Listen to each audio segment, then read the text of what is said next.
I'm about to teach you how to make a brand new rubber band bracelet that I designed using the Monster Tail by Rainbow Loom. I call it Frays for Days because it looks like little tiny loopy fringes. I want to make this intro really short and sweet, so a few important things before we get into this. Please subscribe to this channel if you enjoy my videos. SoCraftastic is great and I put out lots of different DIYs and crafty things. 2, please check out all of my links in the description box below, especially to my Instagram because I love to post pictures and sometimes I put up sneak peeks of my new Rainbow Loom creations and other crafts.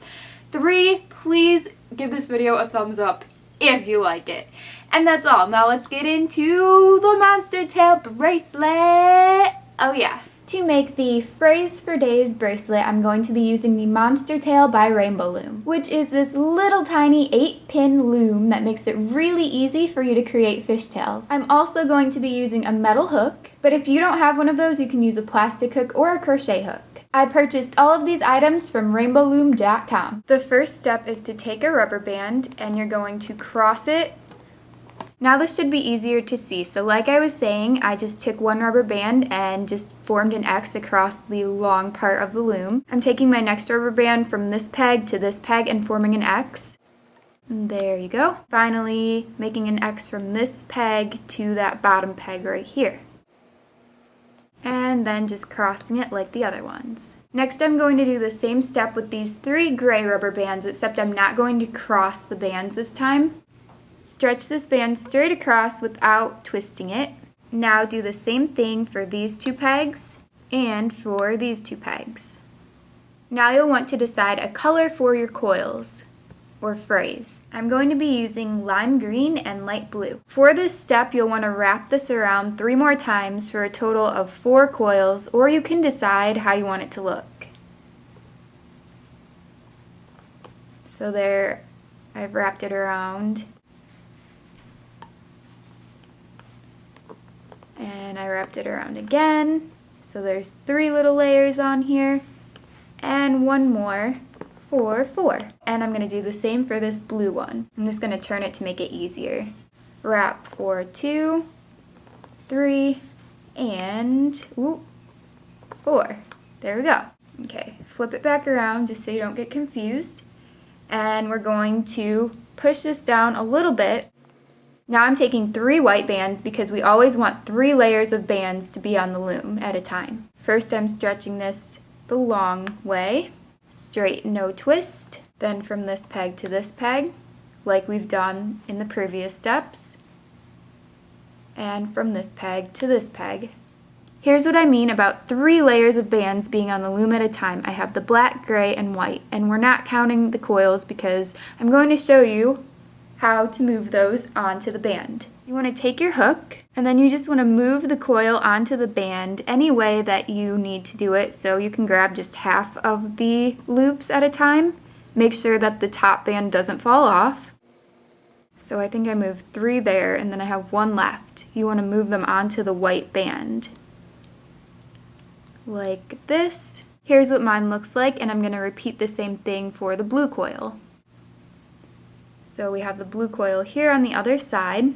I'm just taking my hook and moving all of the loops of that coil onto the white band, which is the top band. And oops, so I went like that. And there we have both sides of the coil. Now it's time to hook our bottom bands. So I'm going to start on this side with the bottom black band and move it on top. And it should look like that. Then I'm going to move to this side and do the same thing with the black bottom band. Move it up and over. You want it to be past the coil. Now it looks like that. Then I'm going to go for the bottom band on this peg. So pull the black one over. And then I like to do the one opposite from it, so this black one. And of course you don't have to use the same colors as me, so if you're using a different color, I'm just referring to the bottom band every time I'm pulling. So then the bottom band on this top peg here, pull it over, and finally this one here. Over everything. And it should look like this, then you can push it down. To stay with my pattern, I'm going to just pull another black band over, like this, and a final one right here, so there's 3 layers of bands on the pegs at all times. This time I'm not adding a coil, but I will on the next one. So that means we're going to pull the bottom band over all the pegs again. I always do opposite sides like this. Then I do the bottom band up here. Then I do this bottom band, this top bottom band, and the final bottom band on this peg. Hook it up and over. Now push everything down. And before we add our cross bands, we're going to add another coil on each side. This time I chose yellow and light orange, so now I'm going to twist them to make 4 layers total, and I'll come back on camera in a second. Just as I did previously, this was wrapped 3 more times for a total of 4 loops, and the same on this side for the orange one. Now we can add our cross bands, so we're going to add 1 across like this, 1 from this peg to this peg, and 1 from this peg to this peg. Make sure that your top band doesn't pop off when you're doing this, but you're going to carefully move the coiled band onto that top band. So you can kind of hold it down and then move. Oh, there we go. And move the other 2. And then it should be on. Then do that step on the other side. I'm taking the light orange over the top band. And you can kind of mess with it a little and then push it down. Now in my case, the white is the bottom band, so we're going to take the bottom band over on every single peg and make sure that it goes over the coil. So you want it to look like this. Then I'm coming over here and taking the bottom band over the top 2 and over the coil as well. You know the drill, the next bottom band, and I like to cross, so I'm going to take the opposite from that one and pull the bottom band over like so. Then the bottom band from this peg and its opposite on this bottom peg. And there we go. And since we just added our little spiral loop last time, we're not going to this time. You're going to alternate it every other time unless you want to make a different variation of the bracelet. But we are going to stretch the band across, then like that, then like this. Then hook the bottom band on every single peg. On the long end. Oops, got stuck. There we go. Then I'm coming up to this one and grabbing the bottom band over. And opposite, I'm going to grab the bottom band here and pull it over. Then I'm going to take this one and pull it over. And the last one, take the bottom band, if you can find it. Okay, I'm at a weird angle. There we go, and pull it over. Now it's time to add a couple more springs, of course. And you guys already know the next step, I'm sure. After you wrap the springs, it's time to add another rubber band across. So I'm taking it from there to there, then here to there, and of course from this one to this one. Then, since I've already showed you how to pull the springs over, I'm going to do that off camera. Now the springs are on this top band, and this is going to be the last time I show you how to hook on camera because you're basically doing the exact same thing for the rest of this bracelet, so you're just bringing the bottom band over the top bands every time, and I messed up there because you have to bring it over the coil as well. There we go. Then I do the bottom band on this side and bring it over the blue band coil. So it looks like that. Bottom band on this peg, bottom band on this peg, bottom band on this peg, and bottom band on the final peg. Yay! Push that down and replenish the layers. So you're gonna stretch one across, stretch one diagonally, and then stretch one the other side of diagonal. You're just going to repeat the same steps for the rest of the bracelet, so you'll definitely want to pause this video until you're done and it's long enough for your wrist, because then I'm going to show you how to finish it off. My wrist is about 6 1/4 inches around, and I used 16 coils on each side, and that is what formed my Frays. Now I have all my swirly cues placed, and you can tell that the bracelet has gotten pretty long. Now we're pulling the bottom band over, and I did a great job there. There we go. The steps haven't changed yet, but stay tuned because I am getting to the part where we end the bracelet. I'm lifting that bottom band, this bottom band, this bottom band, and this one. Now I'm putting this one across, one diagonally, and one here. Again, I'm lifting the bottom band over the top bands. On all 6 pegs, peg number 3, peg number 4, peg number 5, and peg number 6. Normally, if you were adding the fray to the edges, you would add it this time because we do every other, but since we're ending the bracelet, we're going to skip the little swirly guys. I'm stretching this one across, and this is the same step, we're just skipping the swirl, and then the final diagonal right there. Adding those bands is going to allow us to place the final swirl over like so. So that was the final band where there's a coil. You can tell right there. I'm bringing this bottom band over the top two, and that was the orange coil on that side. Bringing this bottom band over, then this one, and then this one, and then this one. And this, of course, is why I didn't show you this entire bracelet on camera, because first of all, it would have taken like an hour to make, and then secondly, it's just a bunch of me saying the same things over and over. At this point, there should only be 2 bands on each peg, in my case, black and gray. I'm going to pull my bottom band over the top band on every peg. There, here, oops, trapped. Here, here, and this final one. Now there's only 1 band on each peg. In this step, you're going to move the bands so that instead of them being on 6 pins, they're only on 3 pins. Okay, so I'm taking this one off and carefully holding on to it and then bringing it across to put on that peg. Carefully so it doesn't fall.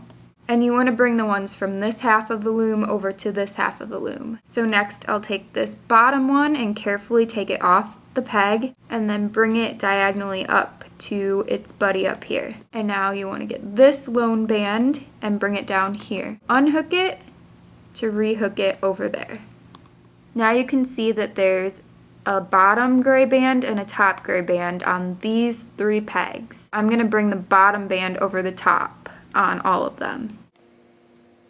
Bottom band over the top, bottom band over the top, and finally this bottom band over the top, bottom band over the top. Now I'm going to just take one of these bands and move it over to another peg so that there are only bands on 2 pegs. Then I'm going to take another band and double it over these 2 pegs. There we go. On this peg, you'll see that there's 2 layers of the gray band, so I'm going to bring both of those gray loops over the top black ones. And then on the side peg, you'll just bring the 1 layer of the gray band over the top 2 black ones. So like that. Now carefully grab these 2 final layers and just bring them over to 1 peg and loop them around carefully. Now I stuck my hook through all 4 layers of that band, and I'm going to pull a single band through and then put the hook through the other side of it. Now we're ready to add the C-clip. It is safe to remove it from the loom, mine just popped off. The C-clip just snapped on, and then you can remove the hook. On the opposite end, you should see a few loops that are formed by the first bands that you put on. This is what I'm talking about, and I just stuck my hook through those loops. And just like I did on the other side, I pulled a single band through those loops. And now I'm going to pull this single band through. The white one's over it, and then bring it back onto the hook like so. And there you go, and you can attach the C-clip to that end. Here we have a completed Frays for Days bracelet. Here's another angle of it, and its best friend, the pink and rainbow one. Here they both are. If you end up making your own, then use hashtag #FraysForDays on Instagram. My Instagram is @SarahLynnT. You can also use hashtag SoCraftastic because I checked that tag as well. If you don't have a monster tail but you have a rainbow loom, you can try to set up your loom like this. I taped a pencil to the edge of a table. Trying to do it like this probably will not be fun at all because as you can see, when you put that band on, your rainbow loom's going to move unless you fasten the other end of it down to the table somehow. But here you can see that you can set it up the same way that you set up the monster tail. So you would set it up like that and then continue on with making your bracelet. You could also try to experiment like this. Just avoid the middle peg. There you do that cross this cross and then the cross from the top to the bottom here. If you just pull the bottom band over the top too, kind of like you did on the monster tail, then it will form some type of bracelet, but I don't know what it's going to look like at the end. And even though there is a bottom on your loom, you can just pull the bracelet from the side when it starts to get longer. So if you decide to do something like that, it will be round instead of flat, but you can get a similar effect because I did wrap the little coils around the side. I do like the way it looks on the monster tail better though. I hope you enjoyed the bracelets. I actually thought of it in the middle of the night. I woke up and I was thirsty or something, and I got a drink of water, and that is a really boring story. I thought of the shape of this monster tail, and I'm like, I'm gonna put little twisty guys on the ends, and then I'm gonna connect them, and they're gonna be like little like wavy ruffly things. And yeah, like I said in the beginning, please subscribe to this channel if you enjoy my videos. Check out my Rainbow Loom playlist because I have a ton of Rainbow Loom bracelet and a couple, like maybe one charm tutorial right now, but maybe more in the future. So check out that playlist. Please come back every single Friday for Crafty Friday. If you subscribe, it will let you know when those videos come out, so that's important. And check out all of my links in the description box below. I have a Twitter, a Facebook, and an Instagram, and I love those things. I really love Instagram. The other ones are okay. But that's pretty much it. I hope you guys have a great rest of the day. Please leave me comments in the comments section if you want. And I'll see you soon. Bye-bye. Bye-bye. I'm here to teach you a new rubber band bracelet design that I designed. We love to say the same words in our sentences all the time. Now stretch the band straight across. There's noise outside. Oh, this is a point of no return. And this is going to be the last time I show. Really? Monster tail!